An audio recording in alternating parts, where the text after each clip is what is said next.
Ребята, всем привет! Сегодня у нас очередная серия про супер-мега-скоростной самолет Коршун F1. По задумке он будет иметь возможность разгоняться до 500 км в час.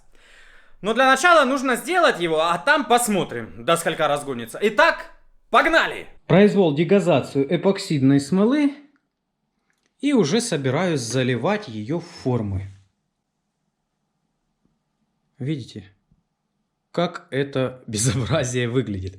Эти формы, ребята, будущие фонарики наши, которые будут светить, если самолет будет лететь на меня. Здесь на крылышках уже есть отметины.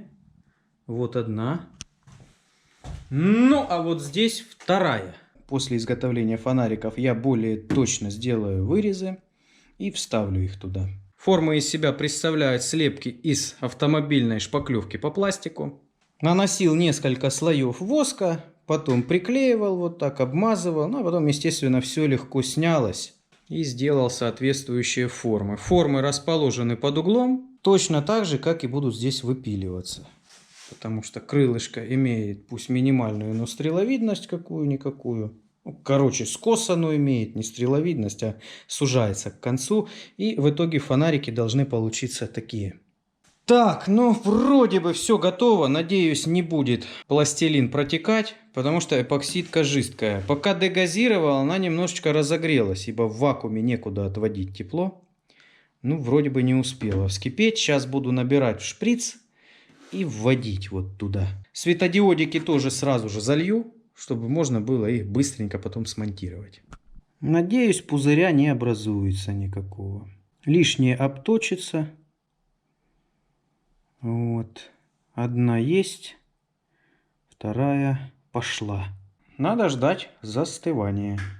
Интересная, конечно, эта эпоксидка. Вот прошли сутки, она уже не липкая, все нормально. Видите, какая красивая. Прозрачная. Но какой прикол у нее? Она мягкая все еще. Видите, с ней еще пока что нельзя работать. Придется ждать. Неизвестно сколько времени, пока она станет именно вот действительно хрупкая. Чтоб не мялась, чтоб можно было ее точить, обрабатывать. Поэтому на второй день пока что нельзя расчехлять, нельзя вытаскивать. Придется еще подождать. А я не могу малярочку начать. Ребята, не могу начать покраску самолета. Пока не сделаю вот это дело, эти фонарики. Процесс, главное, что дело пошел. Ждем застывания полного. Вот что получилось при извлечении детали. Фара готовая, можно сказать. Осталось ее отшлифовать, отполировать. Но это все я буду делать потом, потому что сейчас нужно ее внедрить в вырезанное отверстие. Внедрять не так-то просто. Для этих целей я обточил форму точно по размерам. И теперь мы вставляем ее вот сюда. Она здесь в одном положении четко становится. И по форме можно обточить. Приклеиваться будет на вот эту часть. Ну, естественно, нужно будет подшлифовать, подполировать. Вот. Ну а так оно довольно-таки точно внедряется. Перенес самолет поближе к паяльнику. Запаял фонарики. Пока что временно, можно сказать. Мало ли, вдруг не будет работать. Лампочки будут включаться дистанционно от аппаратуры. Ну а пока привязал к сервотестеру. И давайте посмотрим. Кручу больше половины. И они загораются. Ха-ха! Довольно-таки ярко светят. И на двух банках на 8 вольтах они практически не греются. Все, можно делать термоусадку и можно их вклеивать. Пока я рядом с паяльником, я сейчас удлиню провода и повтыкаю их в приемник. Эта система у нас тоже будет в работе. Запаял все провода, связанные с управлением.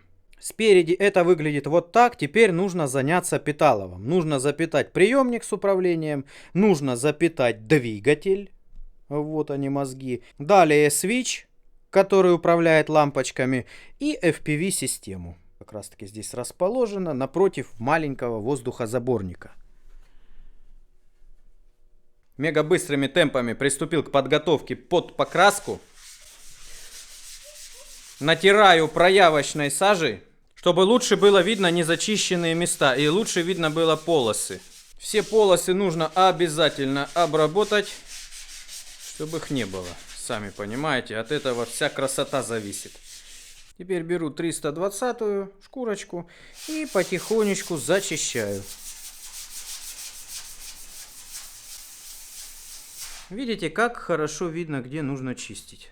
Ну вот так, если смахнуть, будет виднее. Вот для этого, собственно, и служит эта проявочная сажа. Не хочется очень грубо зачищать, хочется сразу 320 и менее. Поэтому лучше потихонечку, тише едешь, дальше будешь. Ну, честно говоря, как прям правильно, я не знаю, друзья, это не призыв к действию. Ну вот мне захотелось именно так. Получился гладенький, как яичко, корпус. Не знаю даже, как вам показать. Ну, очень гладенькая конструкция. Все, ребята, час Х настал. Взбрызнуто водой все. Пыли быть не должно. Самолет стоит под углом, уже готов взлетать. Здесь у нас килечки, рули направления и элевончики. Андрюха уже мешает краску. Говорит, густючая очень она. Ну, правильно, брал новую банку, видимо, не разбавили ее. Потому и густючая.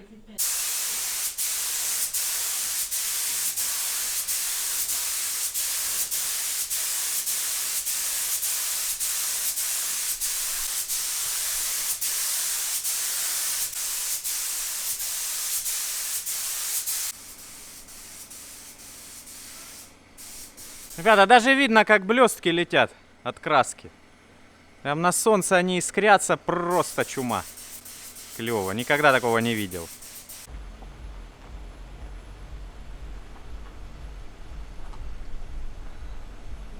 Как оно яркое какое. Следующая пойдет красная краска прозрачная. Называется Candy. Получится двухслойное покрытие. Сначала положено серебро. Очень-очень-очень яркое. Ну, тут не видно, но на улице очень хорошо видно, какое оно. Ну, а сверху будет прозрачная краска. Она как паста от ручки. Вишней пахнет? Ну так это ж с вишни сделано. Запах понюхай. Ох, ядерная. Как варенье, да, пахнет? Какой сладкий запах. Позаботились немножко о хорошей видимости. Налепили полосы. Они будут серебряные. Ну, а все остальное сейчас увидите, какое будет. Так, первый слой есть. Вроде бы неплохо все пока что получается. Это не может не радовать. Ха-ха-ха! Скоро будет самолет готов. Ну, а это у нас второй и третий слой. Сейчас будем лаком покрывать. И можно будет вытащить на улицу, посмотреть, как оно будет под лучами солнышка.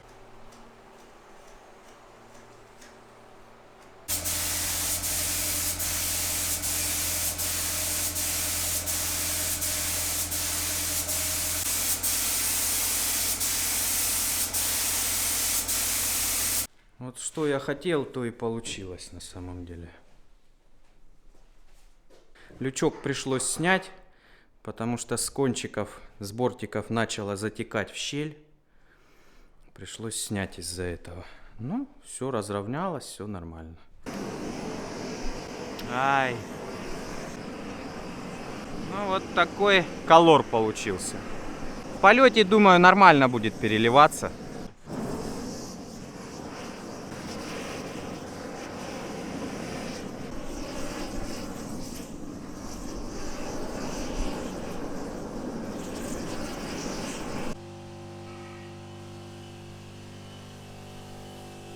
Вынесли подсушиться на улицу, на солнышко. Что лаку еще довольно-таки долго сохнуть. Он еще сыроват, хотя сутки уже выдержали. Но тут, судя по всему, примерно 2-3 суток надо сушить до полного. Еще хотелось бы немножечко подполировать его. Уже для счастья полного. Приехали на поле. Я все-таки продолжаю тренироваться. Уже есть что показать, друзья. Поставил на Фанжетик очень мощный мотор. И хочу сейчас попробовать на максималочку. Стоит винт с большим шагом, скоростной. И там внутри моторище, который раза в 4 мощнее, чем тот, что у меня был. Сейчас посмотрим, что уже получается.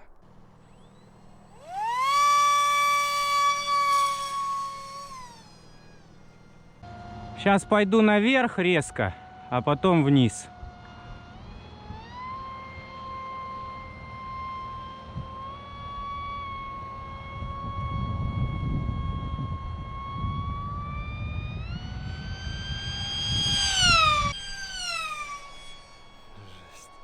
Что-то я уже скорости особой не чувствую, честно говоря. 1 minute.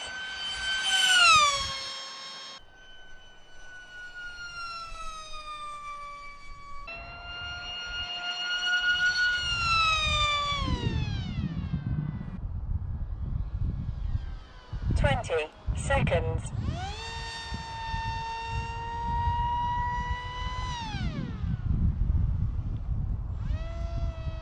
Ten, nine, eight, seven, six, five, four, three, two, one. Timer 1 elapsed.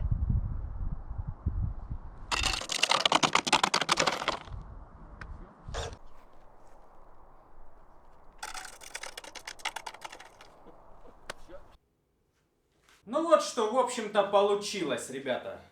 Покрасочка мне очень нравится, я доволен результатом. Осталось, конечно, еще немножко поработать, и можно будет его запускать. Вес получился, как всегда, максимальный. Я его измерял. Со всем оперением он весит 8,5 килограмм. Можно было, конечно, сделать по-быстрому, просто брызнуть краской. Но захотелось именно так покрасить, как автомобиль. Да еще и интересной кэнди краской. Особенность этой краски в таком вот своеобразном переливе. Она прозрачная. Внутри находится отражающая подложка, и она играет под разными углами. То есть под каким-то углом она сильно отражает, а под каким-то не очень. И получается темный оттенок. Ну хотя я подбирал, чтобы было немножко посветлее, чтобы сильно темное не было. Так, ну теперь немножко более подробно. Что еще доделать надо? В лючке у нас уже почти полный порядок. Еще не установил полетный контроль. Летать на нем я пока что не собираюсь. Поставим пока для скорости. Ну а потом, когда хорошо облетаем самолет, тогда можно будет уже и подумать об автоматических режимах. Благо, что полетник у меня есть. Я его планирую установить где-то вот сюда. Решил сделать раздельное питалово. Отдельно питалово пойдет на приемник. И больше ни на что другое. И отдельно на все остальное. В том числе и на двигатель. Двигатель и приемник будут от разных источников питания запитываться. Потому что этот самолет очень-очень хорошо планирует. И ему в принципе пофигу, если откажет двигатель. Еще нужно уделить некоторое внимание килечкам и рулям направления. И естественно немаловажным будет установить элевоны. Они испытывают большие нагрузки на больших скоростях, поэтому этому делу нужно уделить пристальное внимание. Фонарики получились очень хорошо. Для них я тоже предусмотрел отдельное питание, потому что нужно подключать их на 8 вольт. На 12 они сильно греются. Буду подключать на балансировочный провод на батареечке. Будет, конечно, немножко батарейка разбалансироваться.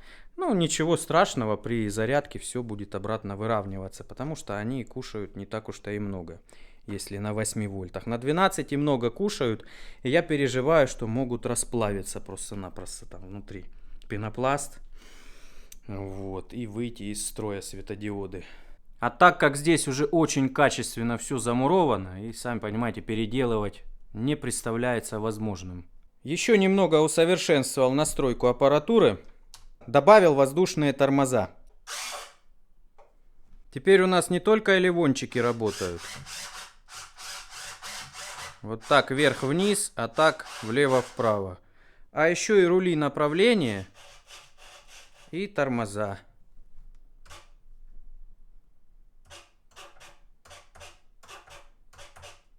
Вот именно так это все будет происходить, когда соберется самолет.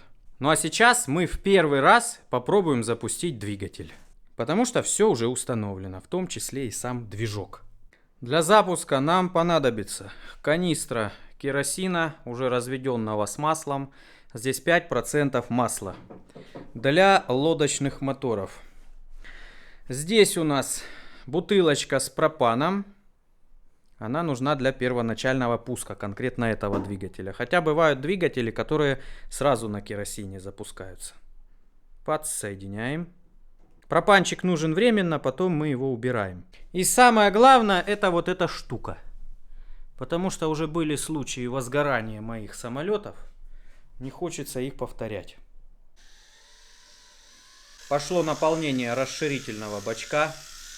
Сейчас он заполнится и топливо пойдет в бак основной.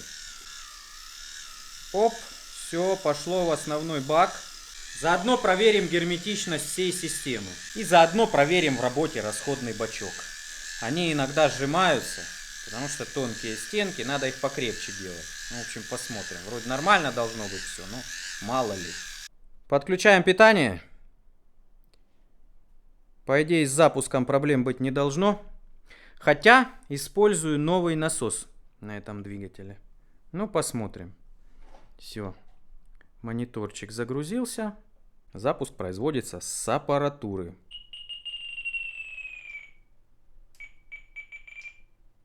Прям трудно угадать его. Ну, надо будет подстроить сам запуск. Итак, ребят, поехали. Давайте попробуем. Открываю пропанчик. И пробуем запустить движок. Так. Шумит. Не загорелось. О, загорелось. Пошел процесс.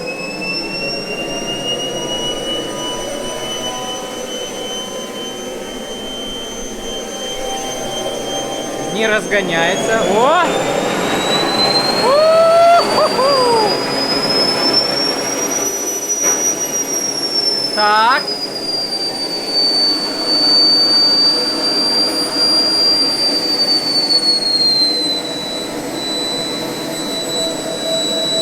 Что-то как-то непонятно.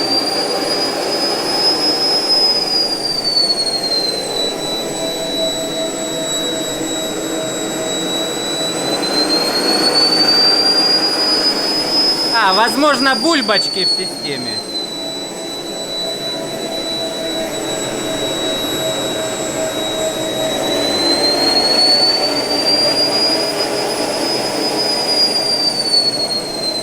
Не хочет. Что-то не дает ему.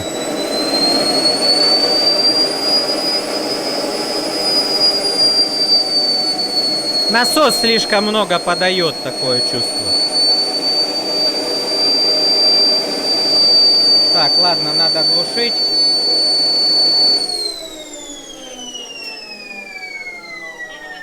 Что-то, вот как всегда, с первого раза движок не запустился. Какая-то слишком высокая температура пишет. Видимо, насос слишком много подает. Надо бы уменьшить подачу. Поколдовали немножко с настройками. Убавил подачу на насос. Насос оказался мощнее, чем ожидалось. Но это всегда так бывает. Под турбину каждый новый насос нужно заново калибровать. В общем, смотрите, как теперь запускается. Берем, открываем газ. Да, и, кстати, аппаратурку поднастроил, чтобы лучше было. Поднимаем на максимум триммер. Вверх-вниз. Все.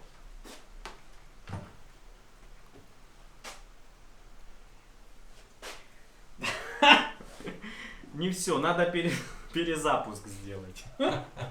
Блин, вот все время такие приколы. Да хотя вроде бы не писала, что там что-то не так. Ладно. Одеваем очки обратно и запускаем. Все, тут уже ready стоит. Оп, все.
Особенно, когда подхват идет. Это что-то с чем-то. Моторчик как-то интересно дребезжит. Я вот не помню, раньше он дребезжал или только сейчас. Моторчик охлаждает двигатель. Ну, в принципе, нормально. Можно собирать, ребят. На этом все. Кому было интересно, подписывайтесь на канал, поддержите лайком. Всем пока, до новых встреч.